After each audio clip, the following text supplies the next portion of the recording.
Vous avez passé une longue journée? Vous êtes prêts à une très longue soirée? Super, bon, il y en a pour 4 heures, hein, donc c'est parti pour... Est-ce qu'il y a des gens ici qui découvrent complètement l'hypnose?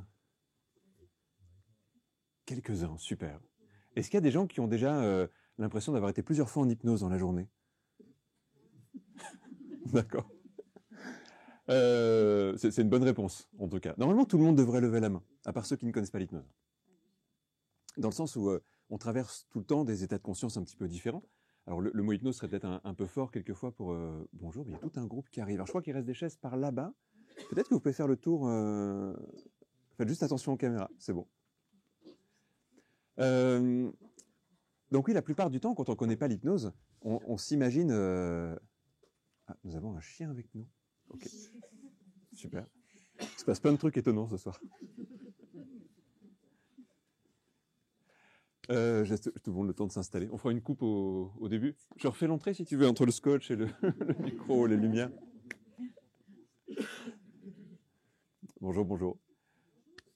Donc, oui, je posais la question par rapport à l'hypnose, parce que souvent, quand on ne connaît pas l'hypnose, on s'imagine quelque chose qui peut être un petit peu caricatural. On s'imagine, il y a des gens qui pensent que c'est perdre conscience, l'hypnose. Il y a des gens qui croient ça, par exemple? Du coup, c'est vrai que si je pose la question comme ça, il n'y a personne qui va lever la main. Mais je parie qu'il y en a certains qui pensaient ça. Merci. D'accord, c'est bien. Il y a encore des gens qui pensent ça. Mais, et encore, vous êtes un public peut-être qui arrive là avec une certaine connaissance, au moins peut-être avoir lu quelques articles, avoir vu quelques vidéos. Mais je pense que si on demande à 100 personnes dans la rue, il y en a au moins la moitié qui pensent que l'hypnose est une perte de conscience. Je pense qu'il y a au moins la moitié des gens qui vont penser que en hypnose, on peut faire dire à quelqu'un quelque chose comme ça, par exemple son code de carte bleue ou quelque chose comme ça. C'est, vous imaginez, je serais devenu très très riche avec... Bonjour, donnez-moi 4 chiffres. Bon, évidemment, ça fonctionne pas, quelque chose comme ça. Mais je pense qu'il y a tellement de clichés autour de l'hypnose que souvent les gens ont une vision donc qui est un peu loin de ce que c'est. Alors qu'au fond, l'hypnose commence de manière très douce et même très simple quand on nous raconte une histoire. Je pense que pour beaucoup ici, vous avez déjà hypnotisé un enfant qui allait s'endormir en lui racontant une histoire, que vous avez déjà... on ne sait pas très bien qu'est-ce qui se passe en fait quand on écoute une histoire, mais je pense qu'on l'a tous vu, vécu, et que c'est vrai aussi quand on regarde un film ou quand on écoute de la musique. Mais souvent, vous savez, quand les gens ont l'impression de rentrer dans ce qu'on leur propose, ils vont souvent avoir un vocabulaire un peu étrange pour dire ça. Ils vont dire ah, j'étais parti ailleurs. Et on pourrait se demander où ils étaient partis, non? Ou, vous savez, quelquefois, vous remarquez que quelqu'un est pris dans une musique ou dans un livre, et puis il a l'air absorbé. Ou absorbé, en plus, c'est pas neutre non plus. Quand on est vraiment absorbé dans quelque chose, c'est qu'on n'est pas là. En fait, on est dans ce qu'on est en train de vivre ou ce qui nous est proposé. Et pareil, les gens vont dire ah ben j'étais parti loin, j'étais ailleurs, j'étais dans la lune, j'étais dans les nuages. Et on voit bien qu'il y a même le vocabulaire du déplacement, comme si pendant ces expériences-là, si on se déplace, on revient, on a vraiment l'impression qu'il y a du voyage en fait dans ces moments-là. Alors parfois, ça passe un peu inaperçu. On est en train de marcher dans la rue, on s'évade un petit peu, on revient, et puis ça a duré 10 secondes, 20 secondes, 1 minute, et on s'aperçoit même pas qu'on était vraiment parti, en fait. Mais il y a des gens qui, quelquefois, se posent la question, combien de moments je passe en étant vraiment là, dans une journée? Et en fait, vous savez que si on étudie vraiment ça, combien de temps une personne est vraiment là, présente, disponible à elle-même, connectée à ce qu'elle vit, à son corps et à ses sensations, et bien en fait, c'est pas la majeure partie du temps. La plupart du temps, les gens sont pas là. Bah même là, je vous parle, mais je sais que vous serez pas là tout le temps. Et même si je faisais pas d'hypnose, vous voyez, et du coup, peut-être qu'avec l'hypnose, on joue un petit peu avec ça, on l'amplifie, mais quelquefois, on fait l'inverse aussi. On amène les gens à être beaucoup plus présents à ce qu'ils vivent que d'habitude. Et c'est là qu'il y a un contresens sur l'hypnose, c'est que l'hypnose consiste à faire varier les états de conscience, mais pas forcément dans le sens de l'absence. C'est même beaucoup plus souvent dans le sens de la présence. Parce qu'en fait, les gens sont déjà absents. Et que les rendre plus absents, ça ne changerait pas grand-chose de bien. Par contre, les rendre plus présents à eux-mêmes, ça devient hyper intéressant. Et par rapport à ce soir, pour ce cabinet public, j'avais envie de partir justement sur un thème qui est un peu lié à ça, qui est celui des émotions. En fait, ça vient d'une discussion que j'avais avec quelqu'un ce matin, on échangeait un petit peu sur les émotions. Et ça revenait justement à ça. C'est une personne en fait qui vit des choses un peu difficiles comme ça dans sa vie, qui a vécu des choses un peu difficiles. Maintenant, c'est terminé depuis 2-3 mois.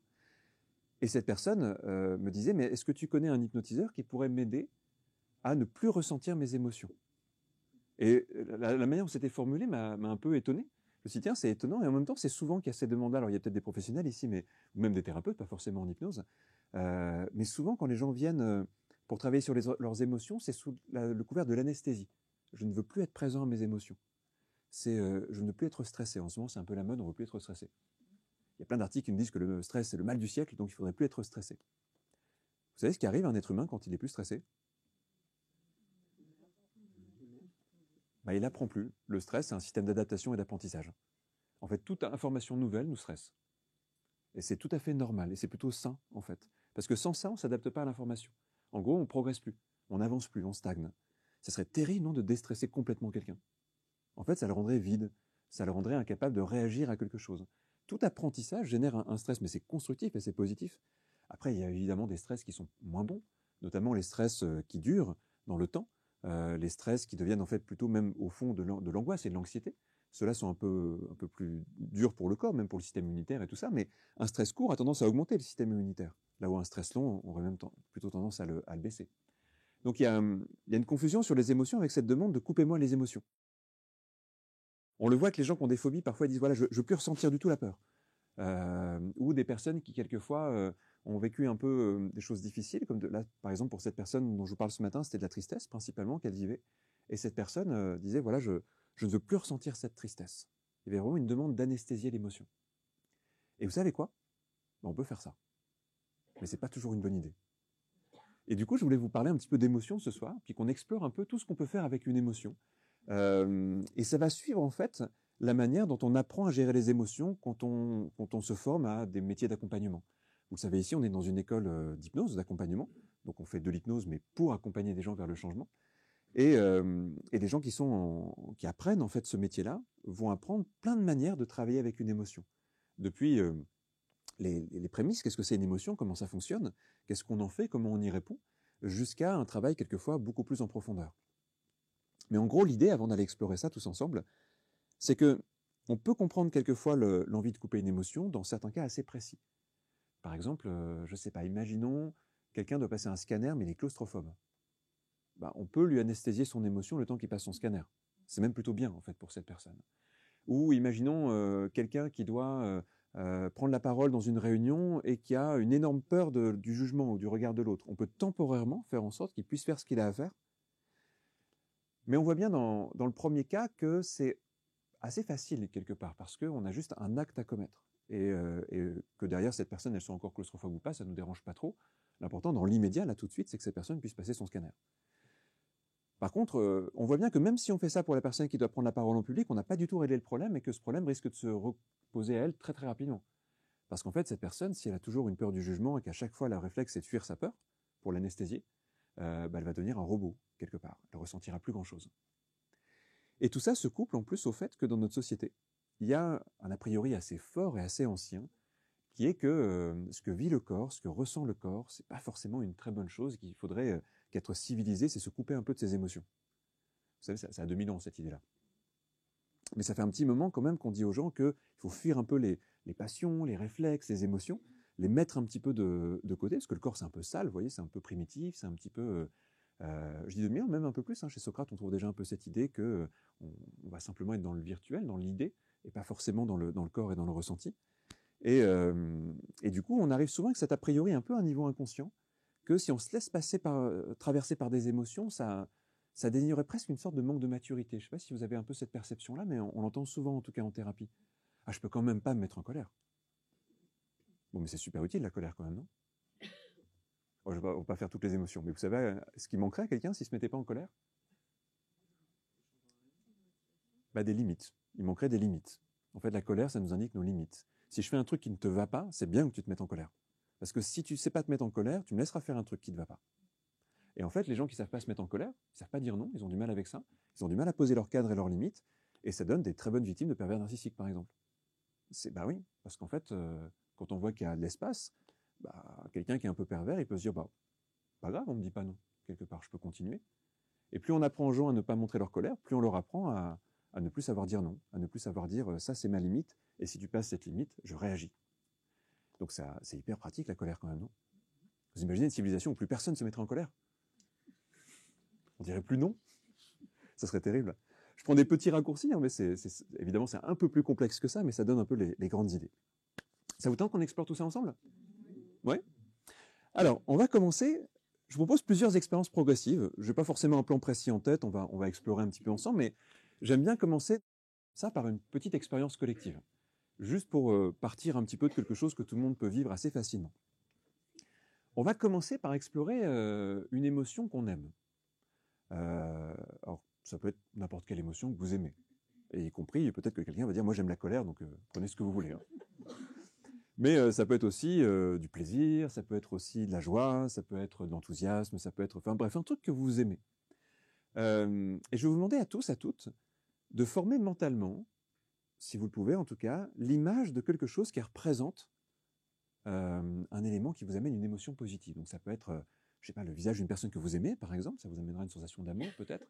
Ça peut être l'image d'une activité qui vous passionne, ça vous amènera peut-être de la joie ou une forme d'intensité agréable. Ça pourrait être, par exemple, un lieu que vous aimez, ça pourrait amener une sensation de plaisir ou de bien-être. Ça pourrait être un rêve que vous avez, et ça peut amener de l'enthousiasme ou de l'envie. Bref, pensez à quelque chose qui vous procure plutôt une belle émotion. Vous l'avez tous? Ok. Bon, première chose, c'est assez basique, hein, mais a priori, quand vous pensez à un truc que vous aimez, vous vous sentez mieux, non? Ça marche pour tout le monde? Ouais, je préfère... Sauf les très grands dépressifs, en général, ça ne fonctionne pas, il faut passer par d'autres choses avant, mais normalement, quand on pense à un truc qu'on aime, c'est plutôt agréable. Juste pour savoir, qui s'est fait une image de quelque chose? Est-ce que vous pouvez lever la main? Génial. Donc, à peu près tout le monde, je ne sais pas si tout le monde lève la main, mais pour beaucoup, en tout cas, pour une très grosse majorité, vous avez une image de ça. Je vais vous demander quelque chose. Cette image, vous allez la visualiser. Elle est peut-être précise, elle est peut-être pas très précise, c'est pas très grave. Et je vais vous demander de faire un truc. Vous allez prendre cette image et vous allez la pousser un peu plus loin de vous, mentalement. Comme si vous la mettiez très très loin, cette image. Et j'aimerais que vous puissiez me dire ce que ça fait quand vous faites ça. Apparemment, ça vous concentre. Ça fait du vide autour, ok. Qu'est-ce qui se passe d'autre? Tu te détaches, ouais. Quelqu'un dit ça met en observation. Quoi d'autre, ouais. Ça crée un manque, ok, carrément, ouais, super. De la peine, parce que ça crée donc ouais, cette idée de séparation, ça met à distance l'émotion en tout cas.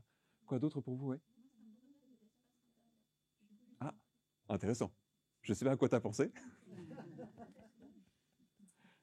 À quelque chose d'un peu envahissant? Non, je sais pas. Quelque chose de très ancien, d'accord. Ah, c'est intéressant. On va vers un processus qui serait presque un processus de deuil si on fait ça. Naturellement, quand on est dans un processus de deuil, il y a un moment où on met nos représentations un peu à distance, non pas pour les oublier, hein, mais simplement justement pour avoir de l'espace dans le présent, pour réinvestir le présent. Donc peut-être qu'il s'est passé quelque chose comme ça. En tout cas, j'imagine pour beaucoup, vous avez ressenti une diminution de l'émotion, non? L'émotion positive, en tout cas. Ça a mis, ouais, c'est à peu près ça pour tout le monde. Ça met de la distance, voilà. Donc c'est sûr que si je pense par exemple à quelqu'un que j'aime et que je vois une image qui me met en joie et que je prends cette image, je la mets à distance, bah, ça va être un peu frustrant, ça va être un petit peu triste même. Je vais avoir l'impression de mettre loin quelque chose qui est agréable. Continuons cette expérience et je vais vous demander de... Je ne sais pas si elle était en couleur en noir et blanc cette image, mais je pense que pour beaucoup elle était en couleur. Je vais vous proposer de la mettre en noir et blanc. C'est une sorte de Photoshop mental. Qu'est-ce qui se passe quand vous la mettez en noir et blanc? Ça devient triste, ouais, ça peut donner des éléments un peu nostalgiques, ça peut donner... Ouais, ça change vraiment l'émotion, non? Alors, je vous fais faire ça parce que je trouve que c'est un exercice intéressant. Parce qu'en fait, on pense à la même chose, mais si on change la manière d'y penser, ça change notre ressenti. Est-ce que vous ne trouvez pas ça bizarre et contraire à plein de choses qu'on a pu apprendre dans notre vie? Parce qu'en fait, on ne change pas le contenu. On change juste la forme. On change la représentation. Alors, remettez-la en couleur, quand même. Remettez-la aussi proche de vous. Peut-être même que maintenant que vous connaissez le truc, vous pouvez même l'approcher un peu plus. Prenez cette image et agrandissez-la, peut-être. Rendez-la plus lumineuse, plus intense. Peut-être ajouter un effet 3D dessus. Quand vous faites tout ça, c'est mieux, non? Ouais, l'intensité, elle augmente. En fait, pourquoi je vous fais faire ça? Parce que c'est une des choses, quelquefois, qu'on fait découvrir aux gens quand on fait des séances d'hypnose, c'est que notre cerveau se fiche du contenu. Il n'en a rien à faire du contenu. Notre cerveau, il s'intéresse à la forme, il s'intéresse à la manière dont c'est structuré à l'intérieur de nous. En fait, la croyance populaire, c'est que Si j'ai vécu quelque chose et que c'était agréable, quand j'y repense, c'est agréable, et que si j'ai vécu quelque chose qui était désagréable, quand j'y repense, ça devient désagréable, et parce que ma mémoire fonctionne par association d'idées. Mais si je repense à quelque chose d'agréable et que je transforme l'image, ça peut devenir désagréable. Et ça, c'est assez étrange. Et si je pense à quelque chose qui n'était pas très agréable, mais que je transforme l'image, ça peut même devenir agréable. Une fois, petite anecdote comme ça, toute simple, mais on avait fait ça avec un enfant qui, en gros, qui mangeait pas de manière très variée, on va dire. Et il y a des choses qu'il aimait, choses un peu classiques qu'un enfant va aimer. Il aimait beaucoup ce qui était assez sucré. Et sinon, les pâtes, ça passait. Ouais, alimentation assez basique, quand même. Et du coup, on a commencé à faire des petites expériences par rapport à ça. Qu'est-ce qu'il voit quand, par exemple, il pense à un chocolat de sa marque préférée ou un truc comme ça. Et il me décrivait l'image, comment elle était, tout ça. Puis là, on a parlé d'image, mais on pourrait parler de ce qu'on se dit aussi, qui a une importance. Et puis, évidemment, le ressenti va en découler. Et on a commencé à prendre d'autres aliments, par exemple des carottes. Et puis à construire l'image des carottes exactement comme l'image du chocolat. Et au bout d'un moment, il commençait à saliver en pensant à des carottes. Il y avait la maman à côté qui disait « Oh !» Vous pouvez me le faire aussi parce que j'aime pas les carottes. C'était drôle. Et on a commencé à simplement jouer sur le fait que la forme de ce qu'on pense, en fait, change nos goûts, nos sensations, nos perceptions. Et c'est hyper intéressant. Mais pour aller un tout petit peu plus loin, j'aimerais bien que cette fois, on parte d'une émotion peut-être qu'on n'aime pas. Juste pour voir un petit peu ce que ça peut donner. Est-ce qu'il y a quelqu'un ici qui peut penser là à quelque chose? Alors, je donne 2-3 critères. Quelque chose qui peut être présent en ce moment dans votre vie, qui, quand vous y pensez, génère une sensation plutôt désagréable. Et le fait que ça crée une sensation désagréable, c'est plutôt gênant, voire handicapant en ce moment. Est-ce que quelqu'un a quelque chose qui ressemble à ça? Il y a beaucoup de gens qui font oui. C'est bien, ça me rassure, c'est qu'on a du boulot encore en tant que thérapeute. C'était une blague, hein, mais... Alors, parmi les gens qui ont levé la main, est-ce qu'il y en a... il y en a 2-3 qui ont levé la main? Ouais, vous, c'est quoi, par exemple?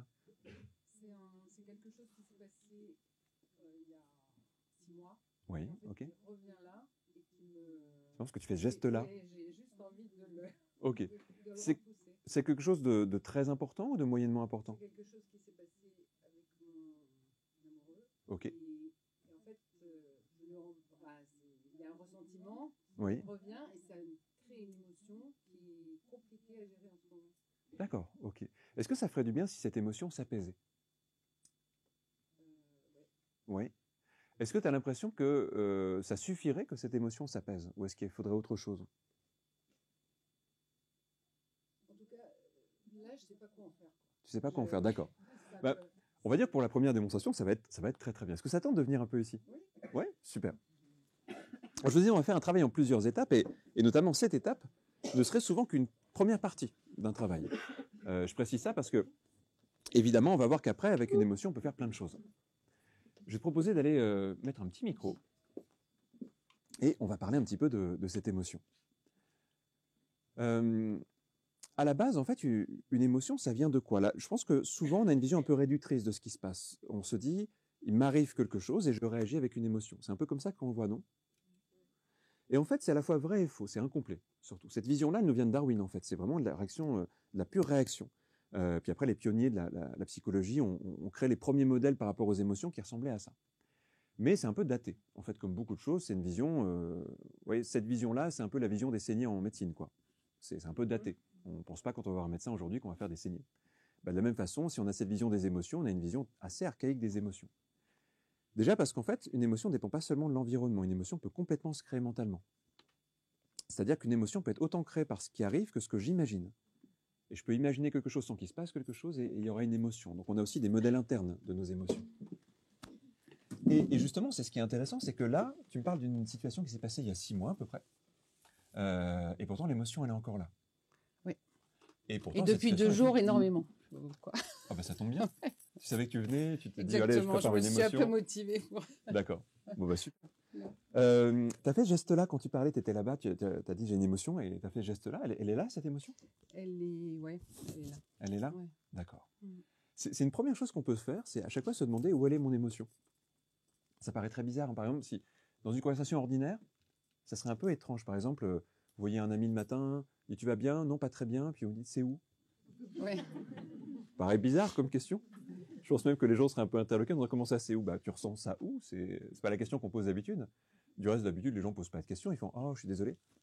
Mais quand on, quand on s'intéresse à l'être humain, on va plutôt lui poser des questions. Qu'est-ce que tu ressens? C'est comment? C'est où? À quoi ça ressemble? Etc. Et c'est hyper intéressant de localiser une émotion. Je vous invite à le faire dans la vie de tous les jours. Ça change beaucoup de choses de se dire, ah, cette émotion, elle est là. Ah bah tiens, celle-là, elle est plutôt là. Et celle-là, elle est plutôt vague par là. Alors vous allez voir que c'est souvent là. Ouais. C'est rare qu'une personne dise, moi j'ai une émotion, elle est plutôt dans le lobe de l'oreille. Ce serait très étrange comme ça, mais dans la tête, ça peut arriver hein, quand même. Dans la tête, dans le ventre, dans la poitrine, dans le cou, c'est souvent cette zone-là. Parfois, ça prend le corps aussi. Il y a des émotions un peu en étau, comme ça, les gens se sentent oppressés, resserrés. Donc c'est comme si c'était l'extérieur qui pressait.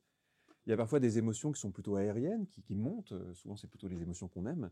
Il y a des émotions qui nous plombent. Donc parfois, il y a des gens aussi qui sentent des poids sur leurs épaules, des choses comme ça. Et en fait, c'est passionnant de demander aux gens, c'est quoi ce que tu appelles émotion? C'est quoi ce que tu ressens? Donc c'est par là, ça a quelle forme à peu près?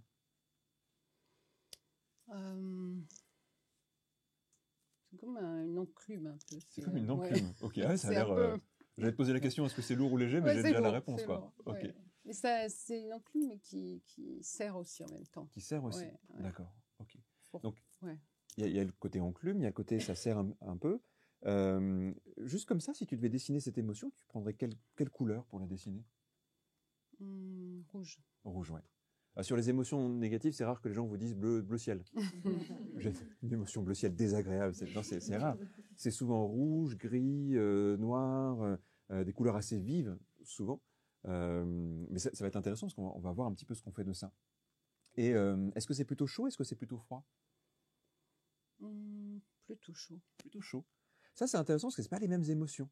Des émotions de type colère, par exemple, peuvent être à la fois froides et chaudes, ça dépend. Des émotions de type stress sont souvent un peu plus chaudes, quand même. La peur peut être très froide, au contraire. Alors après, on a tous nos représentations, puis on s'aperçoit que d'une culture à l'autre, c'est pas vrai ce que je vous dis. C'est un peu notre culture parce que c'est le vocabulaire avec lequel les gens en parlent. Et peut-être que le vocabulaire avec lequel les gens parlent correspond à une sorte de tentative d'identification de ce qui se passe en eux. Par exemple, quelqu'un qui a dit qu'on pouvait avoir une colère froide a sans doute ressenti du froid au moment où, pour la première fois, il employait cette expression-là.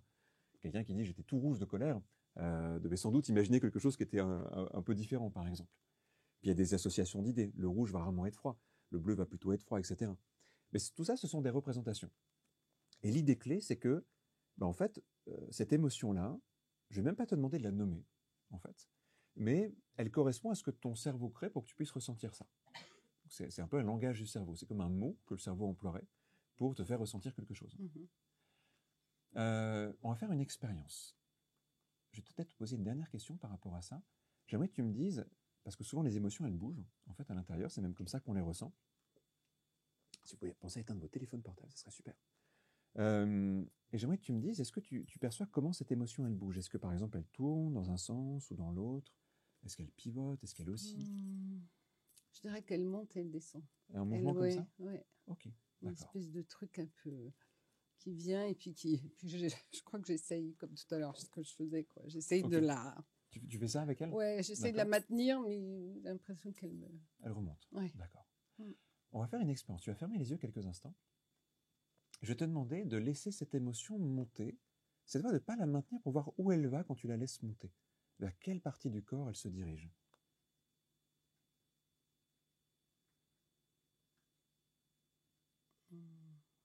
Dans la gorge. Dans la gorge, d'accord. Je vais te proposer de faire quelque chose avec ça. Tu vas te concentrer sur cette sensation dans la gorge. Et j'aimerais que tu imagines que tu viens la mettre juste devant toi, comme si tu pouvais vraiment la regarder juste devant ton visage.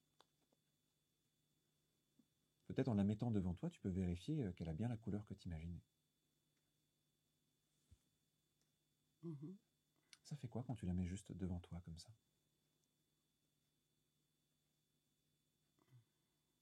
Ça me met en colère. Ça te met en colère. Ouais. Ok, d'accord. Bon, je voulais pas que tu nommes l'émotion, mais bon, de toute façon, Ouais, on se doutait que c'était pas la nostalgie, quoi. Ça me fait serrer les dents. Ok, d'accord. Ça reste un peu dans cette zone-là. Ouais. C'est intéressant. Est-ce que je peux juste prendre cette émotion? C'est ok? Si je prends cette émotion, comme une image, comme ça, comme une métaphore, et que je la prends et je la mets un peu plus à distance, comme ça.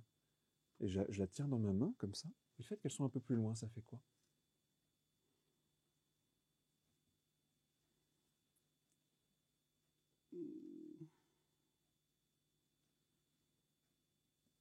peut-être là, c'est mieux. Je respire un peu mieux. Oui, mais c'est intéressant de voir ce qui se passe aussi dans ton corps. Oui. C'est mieux quand elle est un peu Ouais. plus loin comme ça? Mm. D'accord. Et imaginons que cette émotion, elle commence à réduire de taille, un peu comme si elle fondait, par exemple. Tu vois, comme si progressivement, ta taille commençait à réduire un petit peu, comme si elle devenait un peu plus petite, comme ça fait quoi? Oui, je sais pas pourquoi je vois un petit poids là, un poids de balance. Un petit poids de Plus balance? d'enclume, C'est ouais. plus d'enclume, ouais, d'accord. Non, C'est juste un poids pour mesurer un peu comme ça? Ouais, qui D'accord, devient plus petit, ouais. un petit poids. Et je vais te proposer de changer sa couleur. Quelle couleur ça pourrait avoir, cette émotion qui serait différent, intéressant? On va dire bleu. On va dire bleu, d'accord. Ouais. Je fais une suggestion tout à l'heure là-dessus, j'aurais Ouais. peut-être pas dû. Mais... Non, si. Alors imagine un petit pois bleu qui est juste là. Ça fait quoi là quand tu y penses? C'est plus simple. C'est plus simple. Mm. Imagine maintenant que tu la remodèles, cette émotion. Ça ressemble à un pois, mais tu lui donnes une autre forme, comme si tu pouvais la sculpter mentalement, cette émotion. Quelle forme tu aurais envie de lui donner? Qu'est-ce que ça pourrait représenter? Je sais pas pourquoi je vois un cœur là. Un cœur? Ok, d'accord. Il est toujours bleu, le cœur? Ouais. D'accord, un cœur bleu. Alors je vais te poser une question assez importante. Cette émotion, maintenant qu'elle ressemble à ça, est-ce que tu as envie de la réintégrer ou est-ce que tu as envie de la laisser partir? Non, je crois que j'ai envie qu'elle vole. Qu'elle vole? Oui. Ça fait comment à l'intérieur? Quand même, c'est plus simple. Ouais. Oups. Quand tu penses à cette personne, ça fait quoi? Et quand tu penses à... En tout cas, quand je pense à ce avec quoi je suis arrivée, c'est beaucoup moins là. C'est beaucoup moins là. Ouais, ok. Ouais. Bah écoute, c'est déjà bien pour un premier moment comme ça. Ouais, super. Ça fait du bien? Ouais, ça fait du bien. Bon, bah tu verras on verra comment ça se passe dans ton corps après, mais tu verras que souvent, quand on fait un travail comme ça, en fait, c'est comme si le cerveau apprenait quelque chose. Et non seulement il continue à transformer les choses, à jouer avec, mais surtout le rapport à l'énergie à l'intérieur va changer. C'est-à-dire que si par exemple ça prenait de l'énergie, ça préoccupait, des pensées et tout ça, tu as vraiment l'impression d'avoir la sensation que ça s'évade aussi, que ça part aussi, ça. Ouais, ça envahissait en tout cas. D'accord. Bah, merci beaucoup. Merci beaucoup. C'est un plaisir. Je te laisse aller redonner le micro. Ça paraît bizarre, non? Je trouve pas ça un peu trop simple? Ouais. Moi, je trouve ça un peu trop simple, mais c'est bien. Non, je dis ça en plaisantant un petit peu parce qu'évidemment, c'est à la fois simple et complexe, comme beaucoup de choses, mais on s'aperçoit qu'en quelques minutes, on peut en tout cas aider quelqu'un, même ça avait l'air d'être fort ce truc-là, ça faisait 6 mois, c'est pas non plus un truc d'il y a 3 jours. On s'aperçoit qu'on peut déjà très fortement diminuer l'intensité, voire même arriver à un truc, même avoir un sourire à la fin en pensant à quelque chose qui avait l'air quand même pas si simple que ça. C'est assez étonnant, non? Alors, j'aime bien ce genre de technique parce que souvent, c'est une première étape, je vous disais, pour faire découvrir aux gens comment l'imagination modifiait notre vécu. Il y a un truc qu'avait dit quelqu'un que vous connaissez au moins de nom, qui s'appelait Émile Coué, ça a plus d'un siècle. C'était un des premiers à dire « L'être humain ne vit pas dans la réalité, il vit dans son imagination ». Et la clé, c'est de comprendre ce que ça veut dire l'imagination. Il avait beaucoup d'avance quand il disait ça, parce qu'il avait tout à fait raison. Et il n'avait pas les moyens de valider sa théorie, c'était vraiment une pensée qu'il avait à ce moment-là. Mais il avait vraiment raison, et on le voit là, c'est-à-dire que l'émotion, elle n'est pas liée avec le réel est passé. Le réel est passé il y a 6 mois, ça n'existe plus. Et pourtant, c'est là en tant qu'émotion. Et en tant souvent, et j'imagine que ça vous arrive, un truc qu'on ressasse, un truc qui revient, un truc qui est là. Et je peux vous dire qu'en thérapie, c'est un des trucs les plus classiques, c'est des gens qui vous disent, voilà, ça s'est passé il y a 5 ans, ça s'est passé il y a 10 ans, il y a 20 ans, mais c'est toujours là. C'est toujours présent. Et même quand il n'y a plus de raison que ça soit présent, c'est la personne qui vous dit j'ai eu un accident de voiture et depuis, j'ai peur quand je monte dans une voiture, mais je sais que je ne vais pas avoir un accident. Je sais que c'est fini, cette situation-là. J'ai perdu quelqu'un pour telle ou telle raison, et maintenant, dans toutes mes relations, j'ai peur de reperdre à nouveau les gens. Mais pourtant, ce n'est pas la même personne, ce n'est pas la même relation, j'ai changé. Il y a statistiquement peu de chances que ça m'arrive à nouveau, mais je le vis comme ça au quotidien. Je sens que ça peut mal se terminer à n'importe quel moment et tout ça. Et donc, les gens se préparent tout le temps à des choses qui sont complètement imaginaires. Et donc déjà, notre monde imaginaire est quand même assez puissant. Ce qu'on voit là dans cette petite démonstration, c'est qu'en fait, on va interagir avec le code du cerveau. Le cerveau, pour nous créer une émotion, il ne part pas de nulle part, il part d'images, de sons, de sensations. Ce sont 3 moyens d'agir sur une émotion. Les images mentales, on l'a fait un tout petit peu tout à l'heure, là c'était plus émotionnel. On aurait pu faire aussi nos pensées, parce que nos pensées sont aussi très importantes, c'est un autre moyen d'agir dessus. Mais là on est parti sur la sensation. Si on change l'aspect de la sensation, le cerveau change le ressenti. En gros, on interagit avec lui, et maintenant il se dit, bah voilà, quand tu penses à ça, voilà maintenant, c'est un cœur bleu qui s'envole. Donc ça donne pas du tout la même sensation. Ça change un peu son code. Mais le problème, comme je vous disais tout à l'heure, c'est que si on fait que ça, eh bien dans certains cas c'est bien, et peut-être que là ça sera très bien.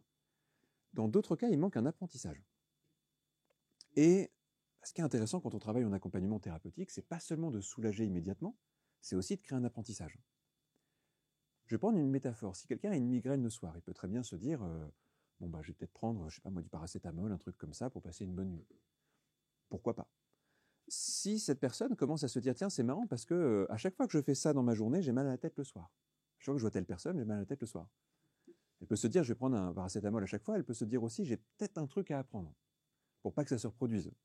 J'ai peut-être quelque chose à faire pour pas que ça se reproduise. En gros, je peux peut-être entendre le message de mon corps et puis essayer d'y réagir autrement qu'en anesthésiant le message. Parfois, évidemment, quelqu'un qui a une crise de douleur, c'est peut-être bien qu'il puisse s'anesthésier. Et peut-être que sur le moment, c'est la bonne chose à faire, que ce soit avec l'hypnose ou autre chose. Mais surtout quand c'est récurrent, surtout quand c'est quelque chose qui semble pas terminé ou inachevé, qui revient régulièrement, on a peut-être besoin d'aller explorer un peu plus derrière. Alors pour aller plus loin, je vais avoir besoin de quelqu'un d'autre. Continue à explorer des émotions et du coup les critères vont être à peu près les mêmes que tout à l'heure. C'est-à-dire quelqu'un qui se dit j'ai une émotion là dans le présent, qui est peut-être... alors je vais peut-être juste rajouter une émotion qui revient régulièrement, si possible. Là, il y avait un déclencheur unique, un événement qui s'est passé. Mais est-ce que quelqu'un peut avoir une émotion qui peut être là au présent, qui revient régulièrement? Évidemment un truc désagréable, on va pas... Ouais. Ah, salut. T'as un truc comme ça? Ouais. Tu peux dire en 2 mots ce que c'est? C'est la peur d'une personne en particulier. La peur d'une personne en particulier, d'accord. De ses réactions, ok. Et donc c'est quelqu'un que tu côtoies régulièrement? C'est le père de mes enfants. Ah oui, ok. Ouais, ça peut être bien peut-être de faire quelque chose avec ça. D'accord, ça marche. Bah écoute, ça te tente de travailler dessus? Ouais, bah avec grand plaisir. Est-ce que tu peux t'équiper? Et puis on va en parler un petit peu? Bon bah génial, bah génial. Ça dépend comment on entend cette réaction-là. C'est une déformation professionnelle, vous savez, les accompagnants, dès qu'il y a des problèmes, ils sont contents, quoi. Quand les gens vont bien, on est limite déprimés, nous, c'est un peu... Tu t'appelles comment? Jessica. Jessica, d'accord. Et donc, juste avant d'arriver, ce que tu disais, c'est que il y a une personne qui va créer chez toi une émotion. D'accord. Cette émotion, comment tu la nommerais? La crainte ou la peur. De la crainte ou de la peur, ok. Je vais te reposer un peu les questions de tout à l'heure. Est-ce que c'est quand tu vois cette personne ou quand tu y penses, ou les deux? Je dirais que c'est plutôt quand je dois exprimer quelque chose que je sais qu'il ne va pas lui plaire. Ou, Ok, voilà. quand tu dois exprimer quelque chose. Oui. D'accord. Et à ce moment-là, ce que tu ressens, c'est où dans ton corps? Je pense que c'est une oppression là, au niveau du thorax. Ouais. Ça marche. Oui, c'est intéressant parce que souvent les gens miment vraiment leur ressenti. On n'a pas du tout la même gestuelle, par exemple. Et si on faisait 10 séances, vous auriez des gestuelles complètement différentes. Le corps est très très parlant avec nos émotions. Et vous savez, le pire, c'est que même les gens qui disent ne rien ressentir, ils parlent comme avec le corps. C'est-à-dire que le corps a le réflexe de montrer où il a des émotions. Ça m'arrive de travailler avec des gens qui ont vécu vraiment des choses tellement dures qu'ils se sont complètement coupés de leur corps. C'est une réaction de survie, dans certains cas. Et quand vous leur dites qu'est-ce que tu ressens, ils disent je sais pas. Et quand vous leur dites c'est où, ils disent bah, je crois que c'est là. Parce que je vois bien que je fais ce geste-là, je vois bien que Et en fait, ils vous racontent quelque chose et pourtant ils n'ont pas le ressenti. C'est comme si le corps continuait à vivre l'émotion mais qu'il ne le transmettait pas à la conscience. Pour que la personne ne réalise pas en fait ce qu'elle est en train de vivre. Et évidemment, dans certains cas, c'est intéressant que ça puisse être une réaction temporaire au moins. Donc toi, c'est plutôt quelque chose comme ça. J'ai l'impression. La dernière fois que tu l'as vécu, c'était quand? Aujourd'hui. Ouais, ok, d'accord, super. Faut que j'arrête de te dire super à chaque fois que tu dis un truc comme ça. Non, ça me va. Il y a une théorie qui dit que les émotions, elles sont censées nous aider à apprendre quelque chose. Consciemment, toi, cette émotion, qu'est-ce qu'elle pourrait te permettre d'apprendre? Ou à quoi elle sert? Je te posais la question même différemment. À quoi elle sert? À quoi elle sert? Bonne question. Si elle sert à me protéger. À te protéger, oui. D'un danger potentiel. D'accord. Est-ce que ça marche? je pense que globalement aujourd'hui, il n'y a plus vraiment de danger. Ok, d'accord. Donc en fait, je pense qu'elle est plus autant utile, mais du coup, j'arrive pas à savoir, je sais pas, comment, je sais pas trop comment dire. En gros, du coup, je sais pas quelle décision prendre, en fait. D'accord. Mm. Bon, c'est intéressant, c'est là qu'on part à chaque fois dans des directions différentes. Donc si elle a pu être très utile et que maintenant elle est un peu moins, est-ce que ça te paraîtrait naturel que elle soit moins présente parce qu'elle a moins peut-être de rôle à jouer? Oui, mais D'accord. elle est moins présente déjà, mais Déjà, ouais. dès qu'il y a quelque chose d'un petit peu gros pour moi, en fait, Ouais. du coup, elle revient et du coup, en fait, ça me stoppe tout et j'ai l'impression que je vais me soumettre, en fait. D'accord, ok. Alors j'ai une question par rapport à ça.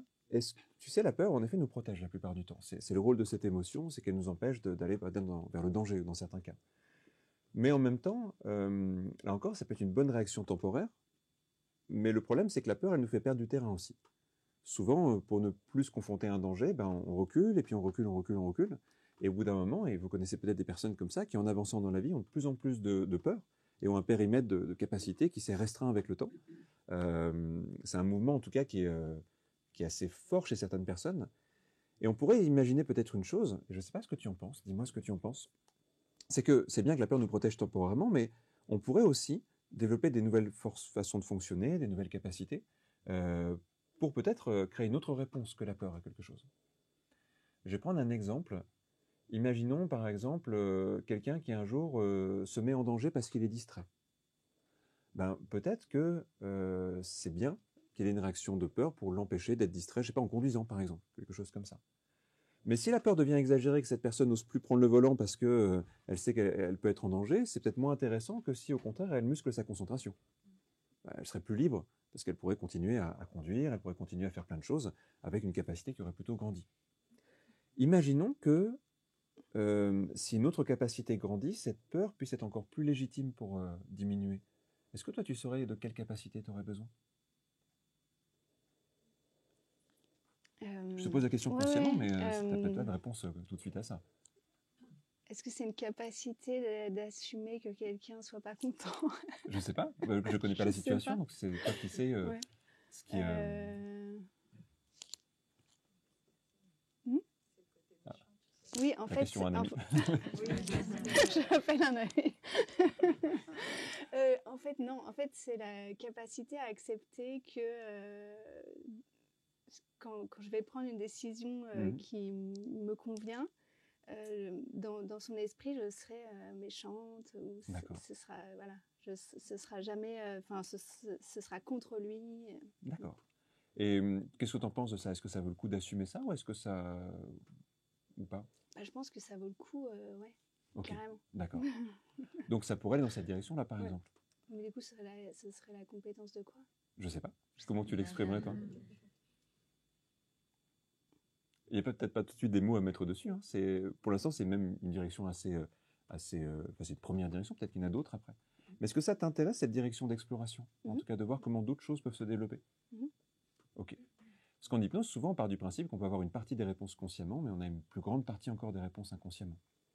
Et du coup, une des choses qu'on peut faire, c'est aller explorer un petit peu ce qu'il y a derrière une émotion et comment elle pourrait se transformer. Ça te tente? Ok. Tu te sens comment, là, tout de suite? Un peu confuse. Un peu confuse? Oui. Souvent, avant de rentrer en hypnose, on est un peu décalé par rapport à ce qui se passe. Donc, c'est normal. Ok. Oui, je suis un peu confuse. D'accord. C'est le mot. Et tu ressens plutôt les sensations de confusion ou c'est une perception de la confusion? Wow. Bonne question. Est-ce que je ressens les... Non. Par exemple, est-ce que tu as l'impression d'être dans ton état normal? Non. Non. Je ne suis pas dans mon état normal. Non, je suis confuse. Tu es confuse, d'accord. Ce qui n'est pas un état normal. Non. Enfin, non. Si, c'est un état, ça peut être normal. Ça peut être normal d'être confus. Mais toi, d'habitude, pas trop. Pas comme ça, oui. Pas comme ça, d'accord. Donc, tu perçois qu'il y a déjà quelque chose qui n'est pas comme d'habitude, sans forcément savoir exactement comment ça fait. Toi, tu sais juste que tu le perçois par une sorte de confusion. D'accord. Parce que quand on commence à changer d'état de conscience, il y a aussi des sensations qui changent et qui évoluent. Par exemple, on ressent notre corps un peu différemment. Imaginons par exemple que ton corps devienne un peu plus engourdi, Tu ne percevrais pas forcément tout de suite de l'engourdissement avant de percevoir que derrière la confusion, il y a une sensation de pesanteur qui commence à se créer, par exemple.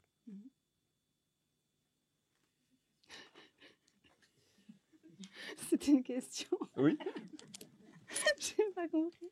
D'accord. Non, mais écoute, c'est parfait. Je peux faire une petite expérience? Oui. Je vais prendre ton poignet comme ça. Et ce que j'aimerais, c'est que tu te demandes, en fait, à quel point un bras doit être léger pour tenir tout seul. Et imaginons, par exemple, que je te suggère que ce bras commence à être attiré dans cette direction. Ce serait assez étonnant qu'il commence à bouger un peu tout seul comme ça. Voire même que je propose à cette sensation dans le bras de devenir si légère que le bras commence à être attiré vers le haut. Comme s'il était sur le point de s'envoler. Ça peut être très très agréable à vivre de ressentir un bras qui commence à être attiré vers le haut. Et on va imaginer qu'il y a une part inconsciente de toi qui devient très présente dans ce bras et dans cette main. Et quand cette part inconsciente de toi sera très présente, il y a un doigt qui va se mettre à bouger un peu plus que les autres, qui va se soulever par exemple. Ah, c'est celui-là. Bonjour inconscient. Je parle plus aux inconscients qu'aux conscients quelquefois. Ce qui est bizarre parce que dans la vie de tous les jours, on parle rarement à l'inconscient des gens. Mais c'est une sorte de déformation professionnelle. Dis-moi, ça va? Alors, je vais te poser des questions. Je lui parle, hein, je me permets. Je peux le tutoyer ton inconscient, ça va. Plaisir. Je vais te poser des questions. Et tu sais, la parole, ça peut être bien à un niveau conscient, mais peut-être que les sensations, les gestes, ça peut être bien à un niveau inconscient. Alors, si je pose une question et que tu as envie de dire oui, ce que j'aimerais, c'est que tu bouges ce doigt-là, comme tu l'as fait déjà une première fois. Et puis, si je pose une question et que tu as plutôt envie de dire non, ça peut être un deuxième doigt et tu peux le choisir et peut-être me montrer le doigt qui aurait tendance à plutôt dire non et le soulever lui aussi. Ouais, c'est celui-là. C'est drôle. C'est marrant. Dis-moi, tu trouves ça intéressant d'explorer ça? Ah, ok. C'est marrant. Alors, tu sais, on vient de parler un petit peu du côté émotion, puis notamment d'une émotion là, qui arrive et qui est encore arrivée aujourd'hui, justement. Un peu d'oppression, comme ça, une sensation qui n'a pas l'air très agréable. Est-ce que toi, tu perçois aussi que c'est une émotion qu'à un niveau conscient qui paraît assez désagréable à un niveau conscient? Génial, ok. On est d'accord sur le fait qu'en tout cas, ça a l'air d'être perçu de manière désagréable. Est-ce que toi, tu penses que cette émotion a encore une utilité aujourd'hui? Ok, super. Alors ça donne envie de poser la question pourquoi tu la gardes du coup, mais j'aimerais que tu me dises, est-ce que tu serais d'accord pour laisser cette émotion s'en aller si tu juges qu'elle est plus intéressante aujourd'hui? C'est bizarre. J'ai pas entendu la question. Écoute, il y a tout qui est répondu. Imaginons, puisque cette émotion n'est plus utile aujourd'hui, qu'elle puisse progressivement s'en aller, libérer la partie consciente. Est-ce que tu serais d'accord avec ça? Il y a des émotions qui restent parfois par simple habitude, et puis il y a des émotions parfois, elles sont là depuis longtemps, et puis elles restent. Alors on va faire une expérience, je vais reprendre le poignet, et puis tu vas avoir la sensation assez rapidement que quand la main va s'approcher du visage, il y a le visage aussi qui va rentrer dans un état un peu cotonneux, hyper agréable. Peut-être que tu auras envie de fermer les yeux ou de les garder ouverts. Il y a des gens qui préfèrent partir très très loin à l'intérieur d'eux en fermant les yeux et d'autres qui préfèrent les garder ouverts. Mais l'important, c'est que tu puisses vraiment partir à l'intérieur de toi et te faire ce cadeau de plonger au plus profond de toi-même. Comme si tu partais en voyage. On pourrait faire une agence de voyage hypnotique comme ça. Ce serait très écologique. Bilan carbone, 0. Même si tu verras que souvent, après avoir fait une séance d'hypnose, le corps a besoin de se reposer. Quelquefois, il y a des gens qui ont faim, il y a des gens parce que ça travaille à l'intérieur, c'est assez intense. C'est comme si ça prenait une énergie un peu différente de l'énergie qu'on vit d'habitude. Et c'est très bien, parce que ça active tellement l'imaginaire et le rapport à l'inconscient que c'est comme si ça ouvrait des possibilités qui d'habitude sont un petit peu loin. Alors, il est important de cette question de savoir si cette émotion était encore utile. Et le fait que ça réponde non est très intéressant. J'aimerais que tu puisses visualiser cette émotion. Tout à l'heure, tu m'as montré où elle était. Je ne t'ai pas demandé quelle couleur elle avait, quelle forme elle avait. Mais toi, tu peux la visualiser, cette émotion. Peut-être même qu'elle peut prendre une forme de plus en plus précise au fur et à mesure que tu rentres dans cette expérience. Elle va même te parler, cette émotion. Comme on parle quelquefois à un personnage imaginaire, comme dans un rêve, on peut discuter avec quelqu'un. Je vais te demander de poser une question à cette émotion. Tu vas lui demander pourquoi elle est restée jusqu'à maintenant. J'aimerais que tu lui demandes ça et que tu laisses là où les réponses venir. Elles peuvent être étonnantes, surprenantes ou peut-être très simples. Et une fois que tu auras là où les réponses, j'aimerais juste que tu puisses me les donner.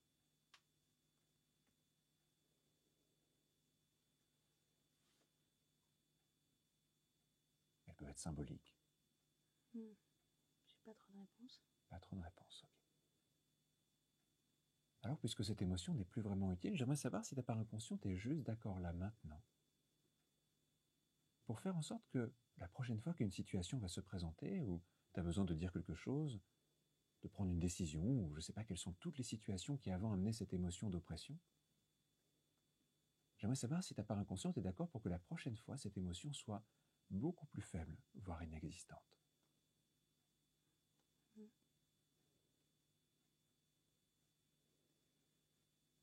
Et cette part de toi va faire tout un travail. C'est comme si elle prenait cette émotion et qu'elle commençait tout doucement à la détacher de toi et de tout ce qui l'a provoqué avant. C'est comme s'il y avait un lien entre des situations et une émotion et que ce lien vient se défaire, se dénouer. Comme si une connexion à l'intérieur commençait à se défaire. Et au fur et à mesure que ce travail se fait, la main va redescendre. Et toi, ça te permettra, puis à moi aussi, de voir à quelle rapidité, à quelle vitesse ta part inconsciente fait ce travail pour que ce détachement, cette déconnexion puisse se faire. Et tu vas ressentir comme un très profond apaisement ou soulagement. Comme s'il y avait un désapprentissage, comme si cette émotion qui a été utile, aujourd'hui tout en toi s'aperçoit, réalise et met en place quelque chose qui fait que maintenant elle peut s'en aller. Et que la prochaine fois dans cette situation, ça sera très différent. Maintenant, j'aimerais que cette part de toi se demande de quoi tu auras besoin dans cette situation. De quelle émotion, de quel ressenti tu auras besoin lorsqu'il y aura peut-être à affirmer quelque chose et peut-être que ça créera une situation, une discussion, ou un échange. Et j'aimerais que ta part inconsciente te crée une nouvelle émotion, une émotion vraiment intéressante pour gérer ce genre de situation.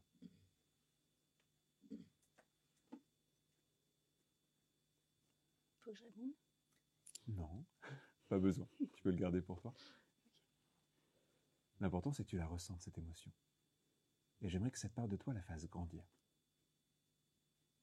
Comme si elle prenait toute sa place à l'intérieur, comme si elle devait trouver son bon emplacement. Peut-être qu'elle va aussi dans la poitrine, peut-être qu'elle va plutôt dans le ventre, peut-être qu'elle remonte, peut-être qu'elle prend tout le corps. C'est un peu comme si elle voulait trouver la bonne place, cette émotion, et grandir et s'amplifier au maximum.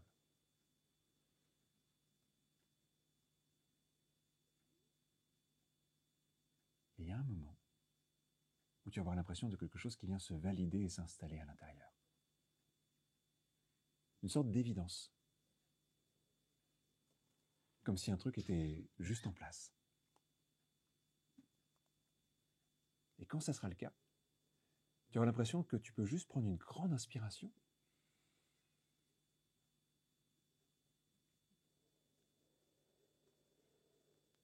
et un peu comme on sort d'une expérience, un peu comme on sort d'un rêve ou d'un voyage intérieur, tu vas te reconnecter à ce qui se passe là, ici et maintenant.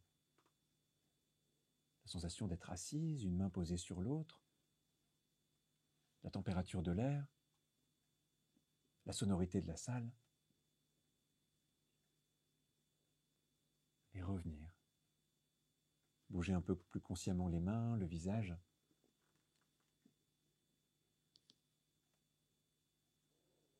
Puis ouvrez les yeux.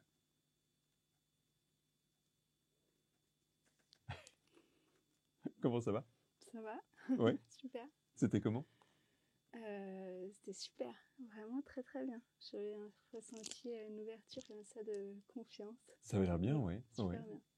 Imagine, tu m'as dit qu'aujourd'hui s'était passé justement une situation qui t'avait créé un peu cette oppression et tout ça. Imagine, tu rejoues la scène, mais comme si tu la revivais à partir de celle que tu es là maintenant. Ça fait quoi?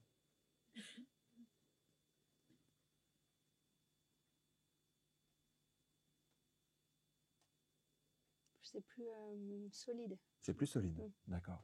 Est-ce que ça te donne envie de réagir différemment du coup? Je pense que la réaction est la même, mais intérieurement, c'est plus sûr, quoi. Ok, d'accord. Donc ça change le ressenti et puis la manière dont tu perçois les choses. Bon, bah, super. Prochaine occasion de tester ça, c'est quand? Oh, j'en aurai Ouais. bientôt. Ok. Pas de problème. Génial, tu me tiendras au courant? Avec plaisir. Bah, super. Merci beaucoup. beaucoup. C'est très gentil, merci. Merci. On peut l'applaudir.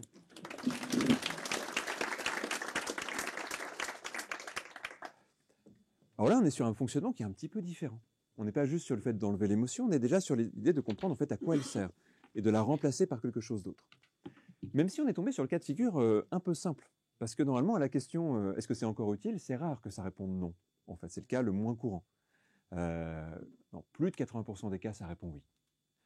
En gros, une émotion, parfois, elle reste juste par habitude, sans doute ce qui se passait là. C'est-à-dire qu'on est un peu conditionné. Et beaucoup de vieilles émotions restent par conditionnement.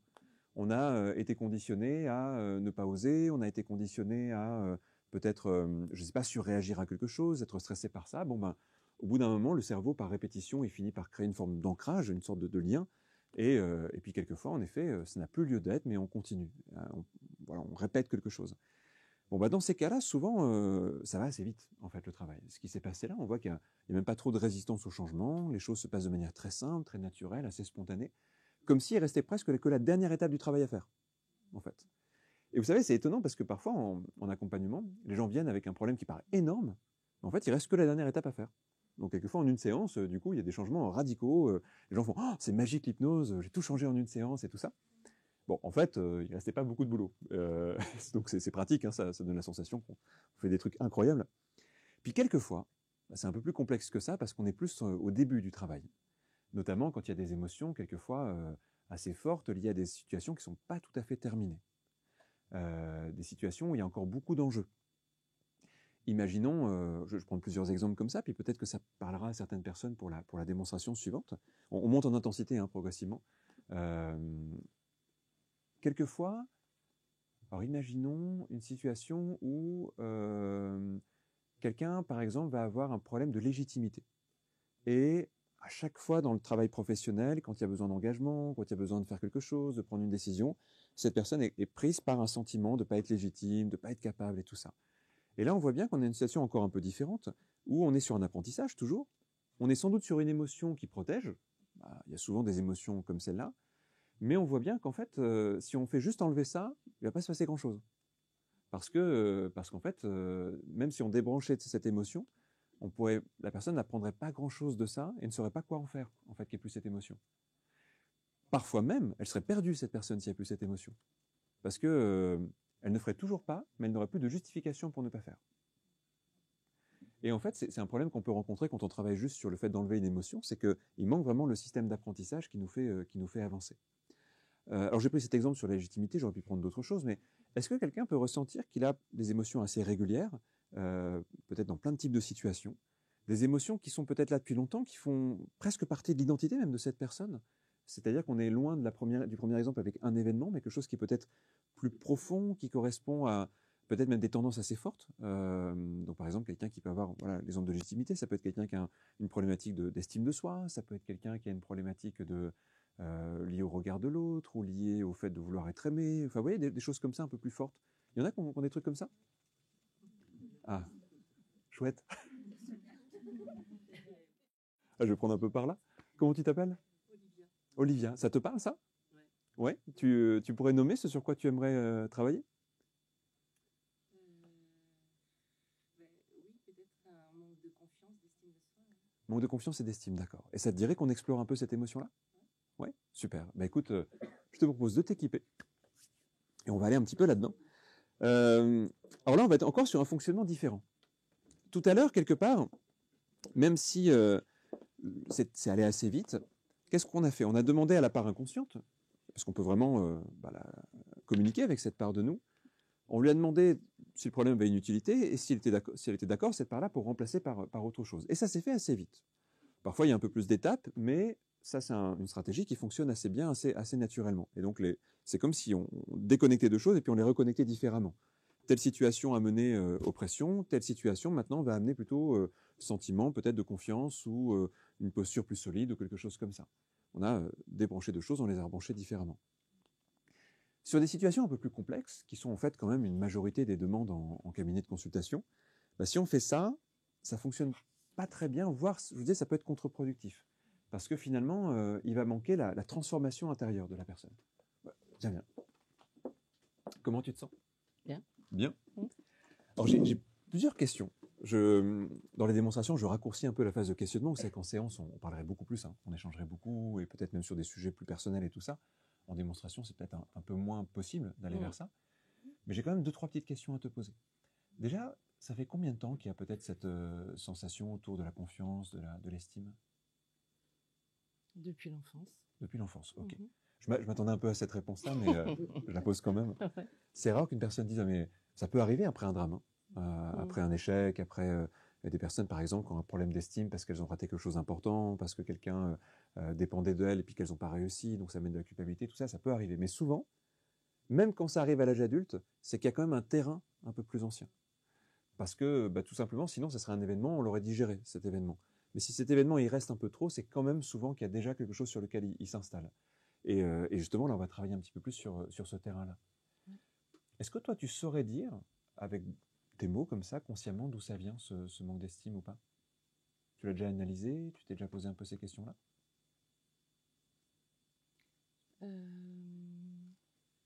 La relation, je dirais, parents-enfants. Ok, d'accord. Ça vient souvent de là. Et je dirais même, pour déculpabiliser aussi un peu les parents, hein, c'est pas forcément parce que les parents font pas bien, c'est souvent parce qu'ils ne savent pas comment fonctionne un enfant, par contre. Et qu'il y a plein de modèles d'éducation qui ne sont pas forcément liés au fonctionnement normal d'un enfant. Et comme on n'a pas de cours de parents, quelquefois, on ne sait pas très bien comment faire, en fait. Donc ça peut être quelquefois avec beaucoup de bonnes intentions. Par exemple, une des choses qui est bonne à savoir, c'est que c'est même la première définition qui existait des problèmes d'estime de soi.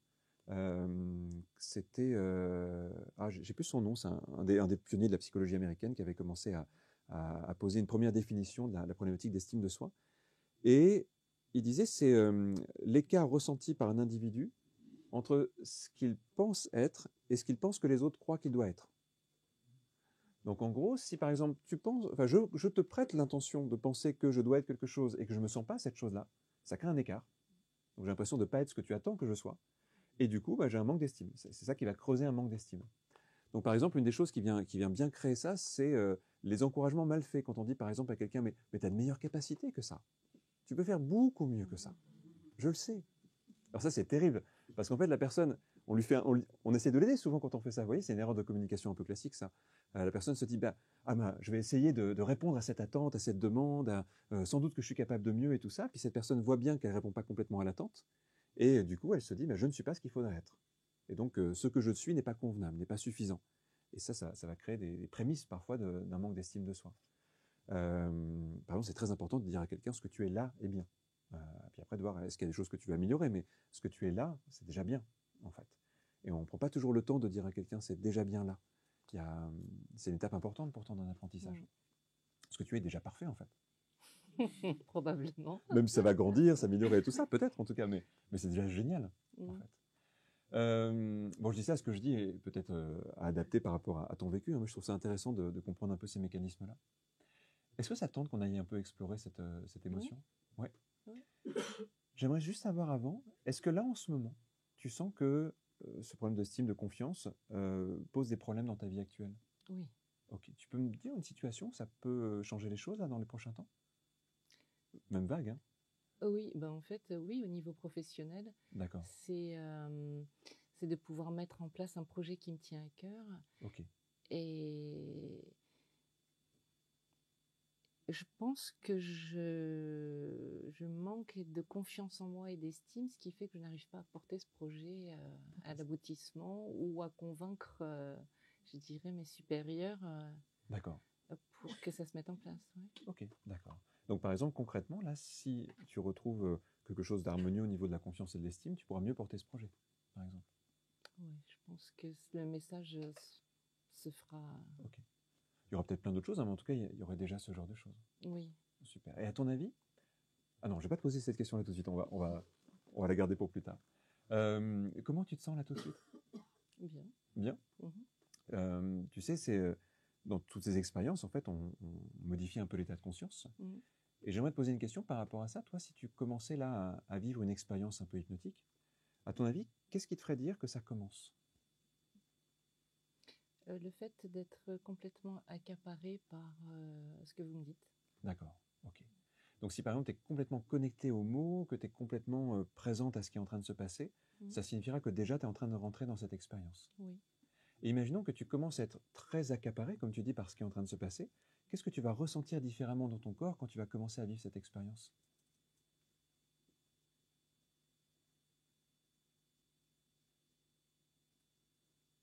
Je ne saurais peut-être pas l'expliquer. Peut-être que dans mon corps, je vais ressentir de la légèreté. De la légèreté, par exemple? Oui. Ok. On va se mettre debout pour cette expérience. Alors, je fais juste un petit peu de place comme ça, parce qu'il faut garder juste un peu vers les caméras comme ça. Tu vas te mettre par là, changer un petit peu de côté comme ça. Et tiens, tu vas te mettre juste un peu plus comme ça. Voilà, c'est parfait. Les bras le long du corps. Tu es prête? Oui. Je vais juste poser mes mains sur tes épaules, c'est ok? Oui. D'accord. Je te propose de fermer les yeux. Et j'aimerais que tu perçois la manière dont, au moment où tu commences à ressentir que tu es complètement focalisé, accaparé par tout ce qui est en train de se passer, tellement accaparé par ce qui est en train de se passer que tu ne vas pas forcément percevoir que le corps commence à osciller. Mais au moment où tu vas remarquer que le corps commence à osciller, peut-être que tu vas aussi remarquer qu'il est plutôt attiré vers l'arrière. Et que c'est déjà une sensation assez différente de ressentir que le corps commence à osciller. Tu vas même avoir l'impression que le sol est un peu moins droit. Ce qui est assez étrange parce que consciemment tu sais que le sol est droit et pourtant tu vas le ressentir comme de moins en moins stable. On dit souvent quand on rentre dans un état hypnotique que c'est comme si on retrouvait quelque chose d'un petit peu plus libre, un peu plus instable, comme si on explorait quelque chose qui est en mouvement. Et le corps commence à osciller, le corps commence à réagir et au niveau de la tête et des mains, c'est comme s'il y avait des mouvements qui commençaient à se créer, comme si le corps avait besoin de ces mouvements pour vivre cette expérience. Et toi, tu peux juste sentir qu'au cas où, je te retiens. Au niveau du bras droit, par exemple, les sensations vont commencer à être assez différentes. Sans doute que c'est par là que cette sensation de légèreté va commencer le plus fortement. Et quand on ressent la légèreté dans un bras, il commence naturellement à se soulever, à s'élever. Et ça peut être très agréable de ressentir de la légèreté dans un bras qui s'élève. Tu peux te demander s'il va continuer à s'élever sur le côté comme ça, ou plutôt vers l'avant. Parce qu'il y a plein de directions dans lesquelles le bras pourrait s'élever de plus en plus, n'est-ce pas? Et tu n'es même pas obligé de ressentir que le bras gauche peut être tout aussi capable de s'élever que le bras droit. Parce qu'il y a des gens qui ont plus l'impression que c'est facile d'un côté, jusqu'au moment où ça se met en place de l'autre. Et c'est souvent très agréable de vivre comme ça une expérience dans laquelle on laisse les choses se faire de plus en plus facilement.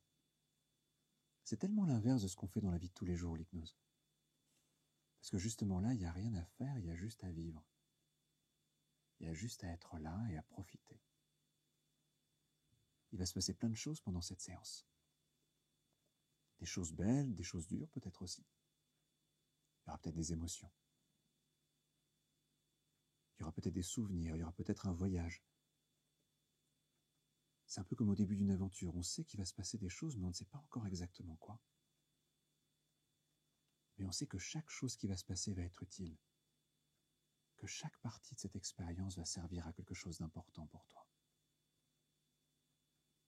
Et c'est une expérience que tu vas vivre à la fois consciemment et inconsciemment. Parce que consciemment, tu entendras toujours les mots.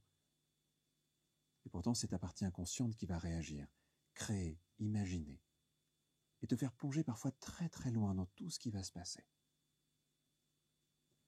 Et quand cette partie de toi sera prête à commencer à vivre cette expérience, le corps va être comme attiré vers l'avant. Tu vas avoir la sensation de quelque chose qui, presque symboliquement, a envie d'avancer. Le corps va commencer à être attiré vers l'avant, à osciller dans cette direction.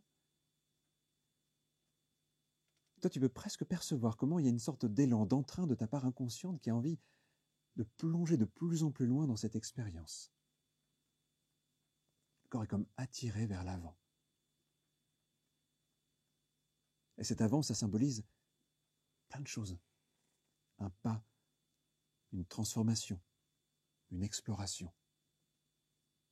Un peu comme une aventure qui commence, comme quelque chose qui te projette de plus en plus loin à l'intérieur de toi. Et quand tout en toi sera prêt à vivre cette expérience, le corps sera encore plus fortement attiré vers l'avant.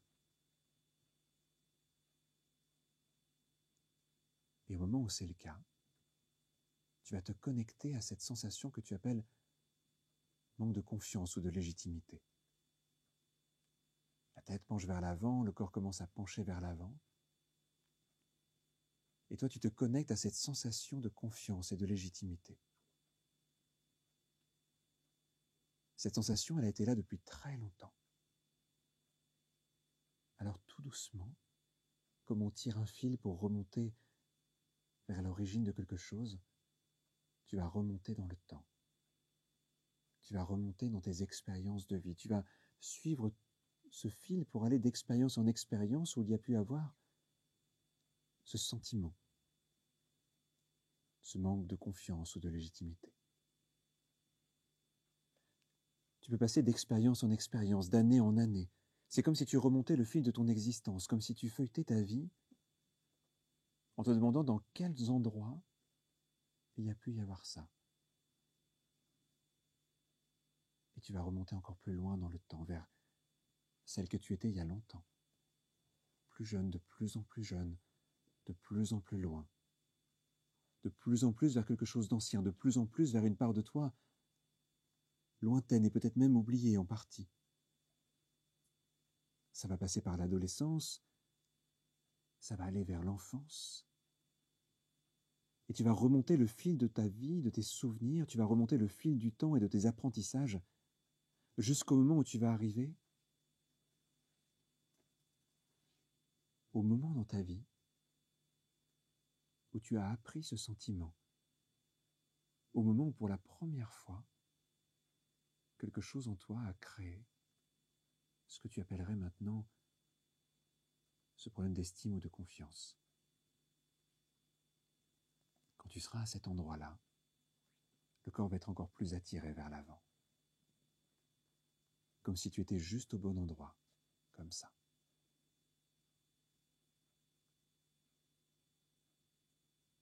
C'est comme arriver quelque part. Et rentrer à nouveau dans un endroit, dans un moment, rentrer dans une perception différente. Arriver là, à cet âge-là, à cette époque-là, j'aimerais que tu me dises quel âge tu as au moment de cet apprentissage.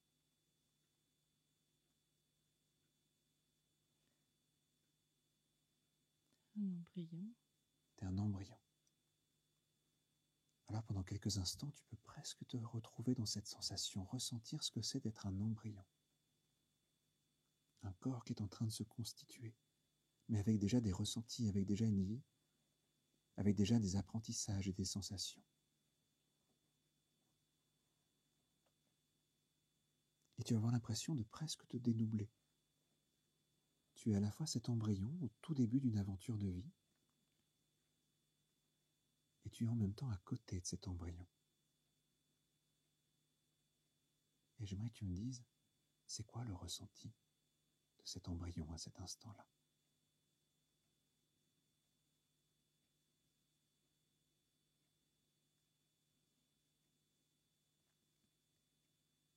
La légitimité, le manque de légitimité. Le manque de légitimité.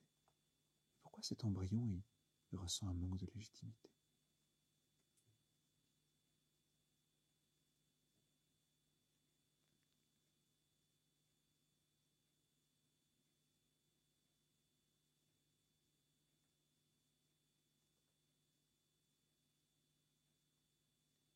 Parce qu'il y a eu des choix mal faits. Parce qu'il y a eu des choix mal faits. J'aimerais que tu te rapproches de cet embryon. Je ne sais pas comment. Tu vas t'approcher de lui et j'aimerais que tu te demandes de quoi il aurait besoin pour ressentir quelque chose d'autre maintenant. Quelque chose que toi, tu peux lui apporter. Qu'est-ce que tu auras envie de lui apporter? De quoi il a besoin?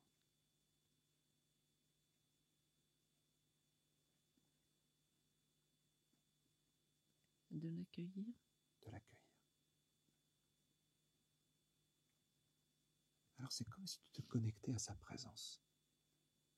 Comme si tu te connectais à cette vie qui est en train de se créer. Et que tu lui apportes tout ce que tu sais aujourd'hui être important. Tout ce que tu as appris. Pour qu'il puisse aussi se sentir accueilli. Et ça peut passer par des mots, et même si les mots ne sont peut-être pas encore le moyen privilégié, il y a peut-être aussi un contact. Simplement une présence. Quelque chose qui se diffuse, qui se transmet.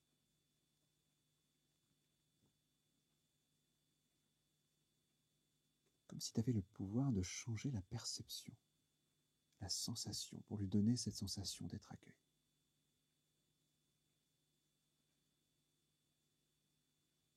Qu'est-ce qui se passe quand tu fais ça?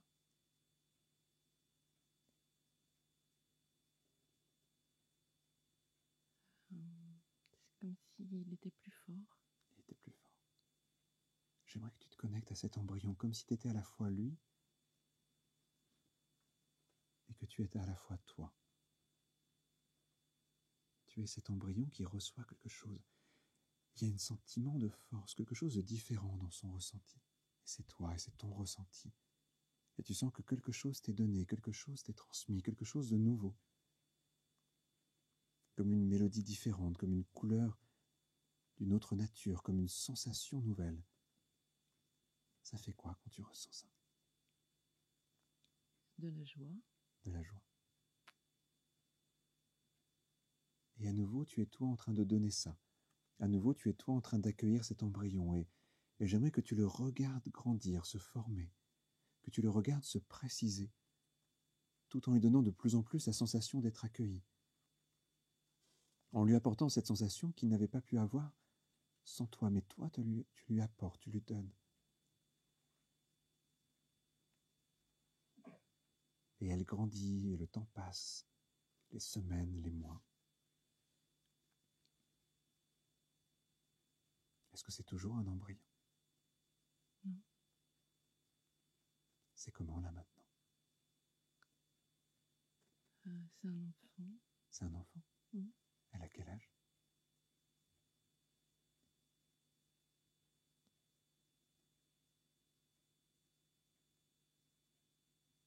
Elle est petite. Elle est petite. Mmh. Elle peut parler déjà? Oui. Demande-lui comment elle se sent. Heureuse. Heureuse. Alors tu vas avoir l'impression de devenir elle, tu vas avoir l'impression de devenir son corps, ses sensations, c'est les tiennes aussi, tu habites son corps. Tu rentres dans ses mains, dans ses pieds, c'est toi Olivia et tu es dans ses sensations. C'est agréable, comme si j'enfilais un autre corps. Comme si tu enfilais un autre corps. Ressens-le. Ressens quelque chose qui s'est transformé dans ce corps. Et ce corps à cet âge-là, celui d'une petite fille encore. Et en même temps, c'est aussi toujours quelque chose que tu continues à transmettre, accueillir, et peut-être maintenant que ce corps a besoin d'autres choses aussi pour continuer à s'épanouir. Et tu peux lui transmettre ces autres choses, être à la fois celle qui donne et celle qui reçoit. Être à la fois à l'extérieur, à donner, et à l'intérieur, à ressentir. Et quand tu es dans ce corps et que tu ressens ce qui change et ce qui se transforme, il y a plein de choses qui vont se développer à partir de là. Et tu vas avoir la sensation de grandir. Les années passent. De petite fille, tu deviens une grande fille, puis il y a encore plein d'autres apprentissages, et les années passent, et c'est l'adolescence, et c'est encore plein de choses nouvelles. Les pensées sont différentes, le regard sur le monde change. Il y a l'autonomie qui se crée de plus en plus, il y a de nouveaux apprentissages, des projets, des compréhensions qui deviennent plus fines, des questions nouvelles qui se posent. Plein d'émotions par lesquelles passer, une identité qui commence à se préciser, et puis plein d'autres choses encore, et le temps continue à avancer. Et tu grandis à partir de tout ce qui t'a été donné il y a très longtemps.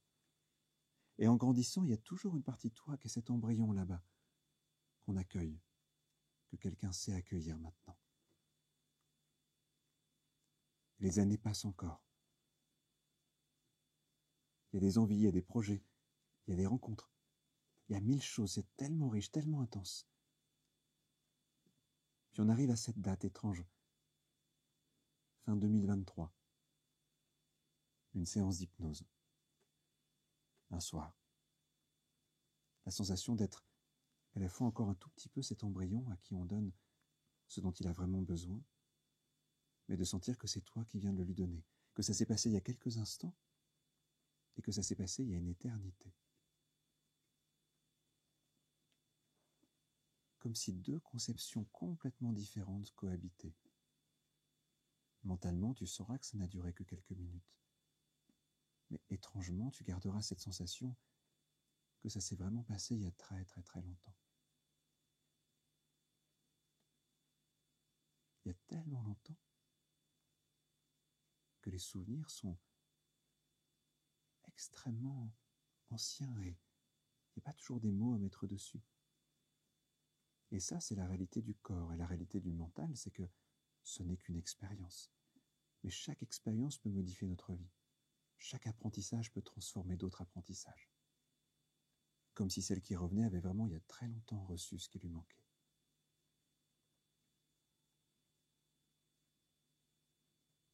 Alors j'aimerais que ta part inconsciente pense à toutes les conséquences que ça peut avoir. À celle que tu es quand tu reviens après toutes ces expériences. Dans ton corps ici, dans ton ressenti, dans tes pensées. Il y aura peut-être des choses légèrement différentes à découvrir. Il est possible que ce soir ou demain, les sensations du corps soient un peu différentes. Qu'au réveil, ou en te regardant dans le miroir, ton regard, ton visage exprime quelque chose d'un peu nouveau. Il est possible que dans tes pensées, dans tes associations d'idées, il y ait d'autres mécanismes. Tu vas prendre le temps de le découvrir. Tu peux être curieuse de ça. Mais là, déjà pour l'instant, tu vas pouvoir revenir vers le présent. Il y a encore des émotions qui passent. Il y a encore plein de choses qui bougent à l'intérieur. Et j'aimerais que tu te rappelles que tout ça a commencé par une sensation un peu étrange de déséquilibre. Et juste en y pensant, le corps se souvient de cette sensation, n'est-ce pas?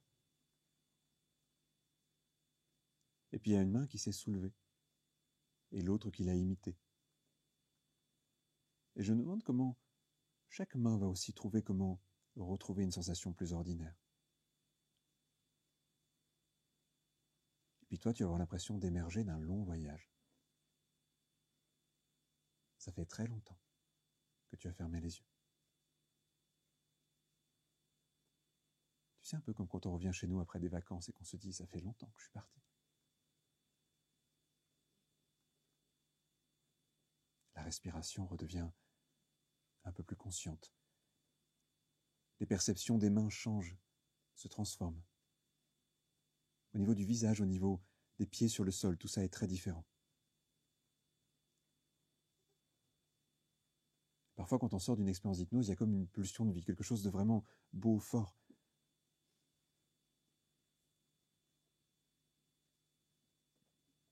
Une libération et un soulagement en même temps. Prends le temps de bouger un petit peu, de rouvrir les yeux comme ça. Est-ce que je peux te demander un petit Kleenex, s'il vous plaît? Oh, merci. C'était prévu. On est équipé. Ouais, merci. Alors. On va se rasseoir un petit peu, tiens. Comment ça va? Ça va. Oh. Bonjour toi. Les animaux sentent quand il y a des émotions parfois. Oui, c'est vrai. C'est vrai. Qu'est-ce que tu as traversé dans cette expérience? Waouh, c'était incroyable. Ouais. C'était inattendu pour moi. Le temps est remonté très très vite et très loin. Voilà, j'ai découvert aussi. Oui. T'étais étonnée d'arriver aussi loin quand tu as dit c'est un embryon? C'était. Oui. Oui. Ouais. Ok. Ça t'a fait comment de te retrouver face à une version très ancienne de toi pour le coup? Oui. C'est drôle, c'est curieux, c'est pour le coup ça interpelle, ça prend une autre dimension en fait. Je n'avais pas mesuré à quel point le manque de confiance ou de légitimité finalement était aussi lointain, aussi profond. Tu mets des mots sur ça parce que tu parlais de cet embryon qui avait besoin d'être accueilli. Tu veux en parler un peu ou c'est peut-être aussi très personnel tout ça, je sais pas. J'ai eu l'impression que oui, qu'il y aurait personne à sa naissance. D'accord. Qu'est-ce que tu lui as transmis du coup? Parce que au moment où tu lui as transmis quelque chose, ça a l'air d'être très beau. Je sais pas comment toi tu l'as vécu. En tout cas de l'extérieur, ton visage se transformait à ce moment-là. Oui, c'était. Oui, le sentiment, la sensation est devenue très agréable. Elle s'est transformée, cette sensation, de pouvoir l'accueillir, le prendre dans les bras et de l'aimer. Il y a encore des émotions qui passent. Et là maintenant, tu sais, tout à l'heure tu me parlais de ce sentiment au niveau de la confiance, de la légitimité. Là maintenant, quand tu penses à ça, ça fait quoi?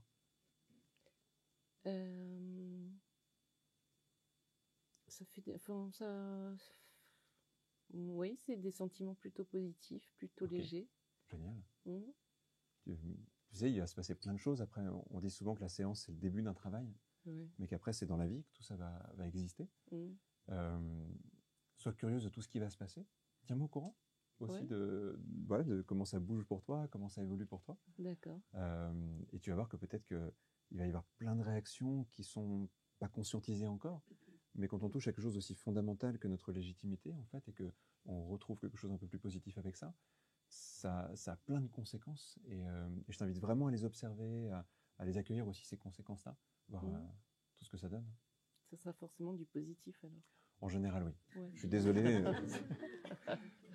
Oui, parce que tu vas te retrouver, en fait, et tu vas développer certaines choses autour de ça. Après, il faudra peut-être apprendre à gérer certaines choses, mais c'est plutôt un constructif, en tout cas. Merci. Merci à toi, surtout. Merci d'avoir partagé ça, c'était beau. Merci.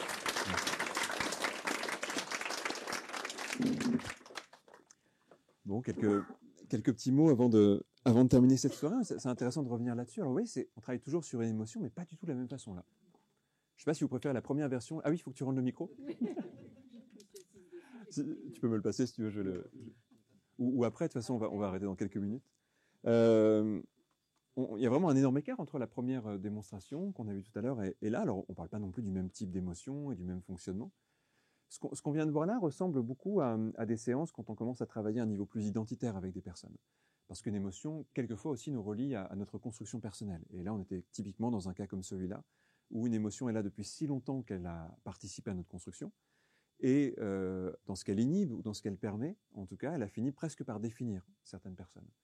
C'est un peu les gens qui disent moi je suis timide, moi j'ai toujours peur de déranger les gens, moi je suis comme ça, moi je suis comme ça. En positif ou pas, en fait, hein, parce que ça peut être aussi des mots positifs, mais pour quelque chose qui est quand même handicapant, et parfois des mots qui sont terribles pour des choses qui sont finalement bien vécues.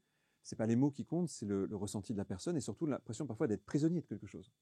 Il y a quelque temps, j'avais reçu un message comme ça de quelqu'un qui disait, ben moi, j'ai toujours joué le rôle de la personne courageuse et j'en ai marre d'être courageux.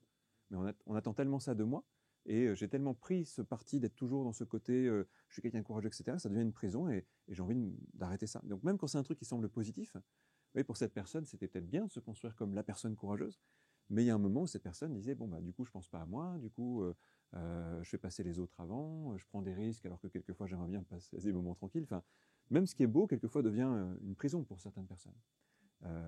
Puis c'est des phases de vie aussi, tout ça. Et donc là, on est plus dans un travail où on va plutôt essayer de chercher. Alors, il y avait deux possibilités finalement. Là, on est plutôt allé vers une sorte d'apprentissage ancien, comme s'il y avait manqué de quelque chose. Et une chose qu'on a remarqué, c'est qu'en hypnose, les gens peuvent s'apporter ce qui leur a manqué un jour. Et très étrangement, bah, pour le cerveau, c'est aussi valable que si ça s'était vraiment passé. Alors parfois, il faut continuer un travail comme ça, mais on voit déjà qu'il y a vraiment une grosse ouverture, que ça se passe, c'est tout de suite assez fort. Il y a beaucoup d'émotions quand on fait ça. Et c'est même bon signe quand il y a des émotions, c'est que le travail se fait plutôt bien. Bon, en général, c'est des séances à 2 paquets de Kleenex. C'est voilà, la différence avec une vraie séance, entre guillemets, qui serait pas une démonstration, c'est qu'on aurait sans doute un peu plus parlé. Je t'aurais posé un peu plus de questions, mais ça aurait pu amener aussi des choses un peu intimes, donc j'ai pas trop poussé là-dessus. Mais souvent, moi, je fais verbaliser un peu plus les gens dans une séance seule. Mais à part ça, ouais, ça c'est vraiment quelque chose qui pourrait typiquement se passer dans une séance. Un autre cas de figure qui aurait pu arriver, c'est que l'émotion est une protection encore aujourd'hui. Et là, en fait, on viendrait travailler sur le fait de digérer cette émotion. Et donc, parfois, il y a vraiment une sorte de décharge émotionnelle à créer. On vient vraiment aider la personne à lâcher une très vieille émotion. C'est une métaphore, hein, évidemment, mais c'est comme si parfois les gens étaient chargés d'une vieille émotion, par exemple d'une colère, d'une rancœur, d'une frustration. Il y a vraiment besoin d'un espace pour la décharger.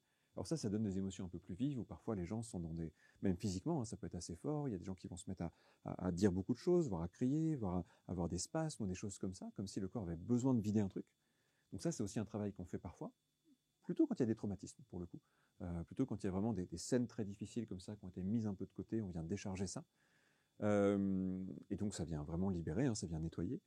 Et puis, voilà encore un autre cas de figure qui peut arriver, c'est que parfois il y a une négociation entre qui j'ai appris à être et qui je veux être. Il peut y avoir des conflits entre les deux, avec quelqu'un qui ne sait plus en fait s'il doit être ce qu'il a appris à être ou ce qu'il a envie d'être. Et donc quand il y a des conflits comme ça, on peut travailler aussi dessus. Et tant qu'on n'a pas réglé ce conflit, les émotions vont être un peu à vif, parce que ça donne quelque chose qui n'est pas du tout apaisé. Ça donne quelque chose qui est dans l'indécision, dans la frustration, dans les revirements de situation. Donc ça, on a souvent des indices quand les gens racontent qu'ils sont instables dans leurs décisions, dans leur vie. Ils pensent un truc, après ils pensent l'autre, ils font un truc, après ils s'en veulent. Enfin, c'est des systèmes dans lesquels on sait qu'il va y avoir souvent des conflits intérieurs et des oppositions internes. Donc voilà, plusieurs façons de travailler sur les émotions. De la plus basique, entre guillemets, mais déjà intéressante, à des choses un peu plus profondes, en sachant évidemment que chaque cas est très très différent. Mais ce qui m'intéressait en tout cas, c'est de vous montrer que dans ces 3 démonstrations, on parle de la même chose, du fait que tout ça, c'est notre vie inconsciente, c'est notre vie imaginaire. Et le but de l'hypnose, c'est d'essayer de trouver les meilleurs outils pour interférer avec cet imaginaire. Soit sur la forme, comme on l'a fait ensemble, soit sur une sorte de réapprentissage, comme on l'a fait dans la 2e démonstration, soit carrément sur le fait de créer de la compréhension et de la libération, comme dans la 3e démonstration. Il y aurait d'autres cas de figure à explorer, mais ça donne déjà un bon éventail de différentes possibilités. Voilà pour cette soirée. Merci.